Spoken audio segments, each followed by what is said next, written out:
Good morning. This is the morning news on Remo TV. I am Oluwole Jeremiah. On the national news, one person was reported killed yesterday with many others sustaining injuries as two cult groups clashed in the Ketu Ikosi area of Lagos.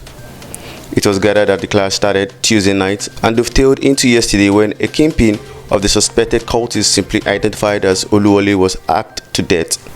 According to residents, the deceased, a drug dealer, was shot severely during the violence, but when he could not be overpowered, he was hacked to death. Although the cause of the violence could not be ascertained, it was gathered that the Tuesday clash was a reprisal attack between Ikosi boys and fruit market boys. An eyewitness, Mr. Babatope Orobi, said the violence was an offshoot of the NSAS protest which saw several property razed last year. Narrating what transpired yesterday, a resident, Femi Folorunso, said the violence is a spillover from the grudges that emanated from the NSAS attack, and they were moved to settle the burial crisis, but the cult boys from the fruit market interrupted the meeting where many people were injured.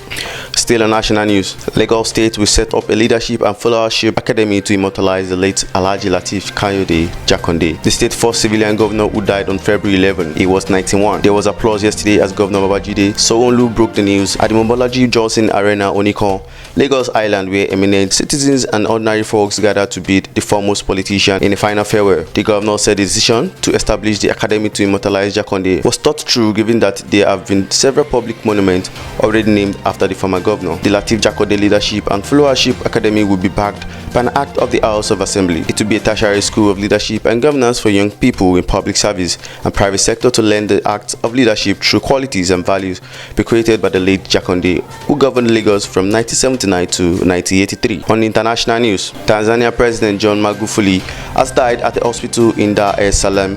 The country's vice president announced in a televised address on Wednesday. He was 61. President John Magufuli died of a heart ailment that has been battled for over 10 years. Samia Suluhu Hassan said she added that the president had been receiving treatment at Mizena Hospital since Sunday and announced 14 days of the national mourning. President Magufuli had not been seen in public for about 2 weeks. Nicknamed the Bulldozer, President Magufuli was the 5th president of Tanzania after the founding father of the republic, Mwalimu Kambarage Nyerere, Ali Azam Mwinyi, Benjamin Mkapa, and Jakaya Kikwete. He took office on the 5th of November 2015 after his party, the ruling Chama cha Mapinduzi, resoundingly won the elections. He quickly gained fame for his declaration of war against corruption. He was also opposed to excessive government spending and would go on to ban some public officials from going on foreign trips and the attendance of conferences abroad. President Magufuli was the SADC chair between 2019 and 2020. He is survived by wife Janet Magufuli and children Joseph and Jessica Magufuli. On sport news, Kano Pillars French coach Sokia Leone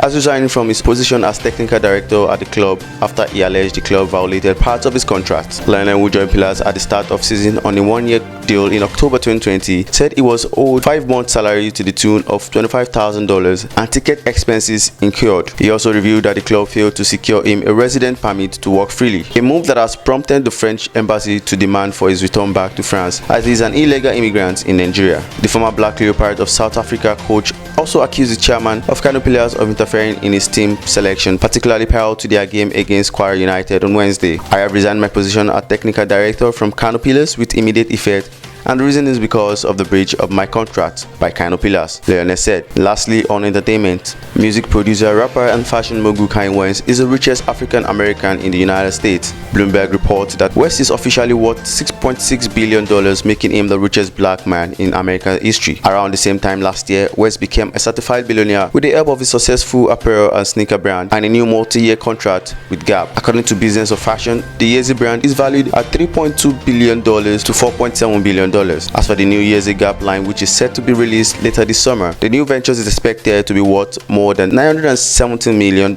Since West remains the sole owner of Yeezy Company, much of his personal net worth is attributed to his recent business decision and the $1.7 billion that he pockets from additional assets, including significant investment into soon-to-be ex-wife Skims label. An unaudited balance sheet of West Finances has also revealed that West has $122 million in cash and stock, while his entire music catalog is worth $110.5 million. And that'll be all on the morning news on Remo TV. For more news, check us up on our social media platforms on Facebook, Twitter, Instagram, and YouTube at Official Remo TV. Visit our website at www.remotv.com.ng. I am Oluwole Jeremiah. Good morning.